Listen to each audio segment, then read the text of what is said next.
کیا ناپاکی میں سحری کر سکتے ہیں اور ناپاکی میں کی گئی سحری سے کیا ہمارا روزہ ہو جائے گا یا نہیں ہوگا؟ آج کی ویڈیو میں یہی بات جاننے والے ہیں۔ آج میں آپ سے ایک سیدھا سوال پوچھتا ہوں، اگر کوئی آدمی رمضان میں رات کو اپنی بیوی کے پاس گیا اور فجر سے پہلے اس نے غسل نہیں کر پایا تو کیا اس کا روزہ ختم ہو جائے گا؟ کیا اس کی سحری بیکار چلی جائے گی؟ کیا اس کے پورے دن کا روزہ ختم ہو جائے گا؟ بہت لوگ یہی سوچتے ہیں اور یہیں سے غلط فہمیاں شروع ہو جاتی ہیں۔ السلام علیکم دوستو، میں ہوں شبر ملک اور آپ دیکھ رہے ہیں شبر وظیفہ۔ ویڈیو کو دل سے لائک کیجیے گا اور یہ جانکاری آپ اپنے دوستوں میں ضرور شیئر کر دیجیے گا، اور شبر وظیفہ کو آج ہی سبسکرائب ضرور کر لیجیے گا اسی طریقے کے ویڈیو دیکھنے کے لیے۔ اگر ہم لوگ ناپاکی میں سحری کر لیتے ہیں تو اس سے پہلے ہم تھوڑی سی بات جان لیتے ہیں کہ روزہ کس کس چیز سے ٹوٹ جاتا ہے۔ میرے بھائیوں اور بہنوں، ذرا سوچئے، روزہ کس چیز کا نام ہے؟ کیا روزہ پاک ہونے کا نام ہے یا روزہ فجر سے مغرب تک کھانے پینے کا نام ہے؟ قرآن پاک میں اللہ تعالیٰ فرماتا ہے،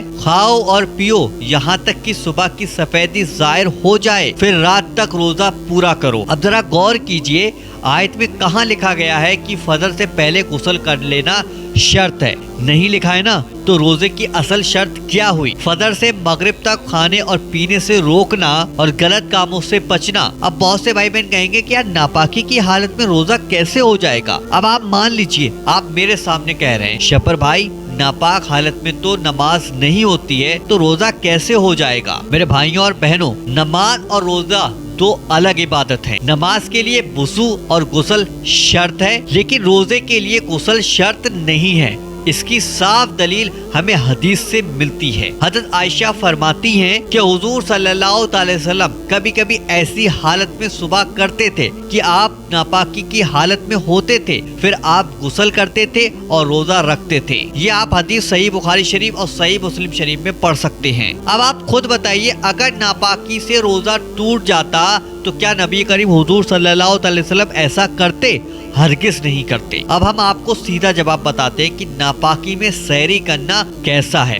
اگر کوئی شخص رات میں یعنی کہ ناپاکی کی حالت میں ہے اور فجر سے پہلے سحری کھا لیتا ہے تو اس کی سحری بالکل صحیح ہے، یعنی کہ اس کا روزہ بالکل صحیح ہے۔ روزہ تو نہیں ٹوٹے گا، لیکن یہاں پر ایک فرق ہمیں سمجھ لینا چاہیے۔ روزہ آپ کا صحیح رہے گا، لیکن نماز کے لیے آپ کو پاکی حاصل کرنی ہے۔ اگر آپ نے غسل میں دیری کر دی، یعنی کہ پاکی حاصل کرنے میں آپ نے دیری کر دی اور فجر کی نماز آپ کی قضا ہو گئی تو روزہ تو ہو جائے گا، مگر نماز چھوڑنے کا گناہ آپ کو ملے گا۔ بہت سے بھائی بہنوں کے اندر بہت زیادہ غلط فہمیاں پیدا ہو چکی ہیں۔ وہ سوچتے ہیں جب تک ہم پاکی حاصل نہیں کریں گے تو روزے کی شروعات نہیں ہوگی، یعنی کہ روزہ نہیں ہوگا۔ میں آپ سے پوچھتا ہوں، کیا یہ بات قرآن میں ہے؟ کیا یہ بات کی صحیح حدیث ہے کہیں پر؟ نہیں ہے نا۔ یہ صرف ایک پھیلائی ہوئی غلط بات ہے، غلط فہمیاں پیدا کر دی گئی ہیں بیچ میں۔ دلیل وہی ہے، حدیث سے میں نے ابھی آپ کو بتایا تھا کہ نبی کریم حضور صلی اللہ علیہ وسلم فجر کے وقت جنابت کی حالت میں ہوتے تھے،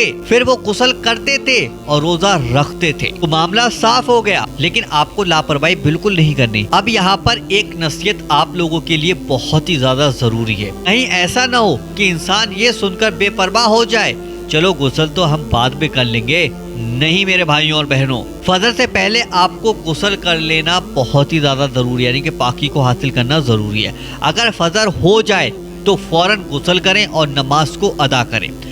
جان پوچھ کر اگر آپ لوگ نماز چھوڑتے ہیں تو یہ ایک بہت ہی بڑا گناہ ہے۔ اب عورتیں ذرا دھیان سے سن لیں، اگر کسی عورت کو حیض یعنی کہ پیریڈ فجر سے پہلے ختم ہو گیا تو اسے روزہ رکھنا ہوگا، چاہے ابھی غسل نہ کیا ہو، لیکن نماز کے لیے غسل کرنا ضروری ہے۔ اگر پیریڈ فجر کے بعد ختم ہوا تو اس دن کا روزہ نہیں ہوگا۔ آخری بات میری دل میں اپنے بیٹھا لیجئے میرے بھائیوں اور بہنوں، رمضان علم اور عمل کا مہینہ ہے، ہمیں افواہوں پر نہیں دلیل پر چلنا ہے۔ ناپاکی میں سحری کرنا جائز ہے، اگر فجر ناپاکی کی حالت میں ہو جائے تو روزہ صحیح ہے، لیکن نماز کے لیے آپ کو پاکی حاصل کرنا ضروری ہے۔ اگر آپ نماز چھوڑیں گے تو اس کا گناہ آپ کو ملے گا۔ اگر کوئی آپ سے کہے کہ ناپاکی میں روزہ نہیں ہوتا تو آپ جھگڑا مت کیجیے گا، صرف اس کو قرآن اور حدیث کی دلیلیں بتا دیجیے گا۔ اللہ تعالی ہمیں صحیح سمجھ اور صحیح عمل کرنے کی توفیق عطا فرمائے، آمین اللہم آمین۔ میرے بھائیوں اور بہنوں، آج کی ویڈیو میں ہم نے بات کی کہ ناپاکی میں سحری کرنا کیسا ہے اور روزہ کن چیزوں سے ٹوٹ جاتا ہے، اور اگر ناپاکی میں سحری کرتے ہیں تو ہمارا جو روزہ ہے وہ صحیح رہے گا یا نہیں رہے گا، وہ ساری بات میں نے اس میں آپ کو بتا دیا اور آپ کی سمجھ میں بھی آ گیا ہوگا۔ اب آپ کی ذمہ داری ہے کہ اپنے بھائی بہن رشتہ دار دوستوں میں یہ ویڈیو شیئر کریں، ان کو بتائیں کہ بھائی اس چیز کو دیکھ لو۔ بہت سے لوگوں کے دماغ میں غلط فہمیاں ہے کہ اگر ہم ناپاک ہیں تو یار ناپاکی میں روزہ نہیں رکھ سکتے۔ بھائی یہ آپ اس چیز کو کہہ کے روزہ نہیں چھوڑ سکتے۔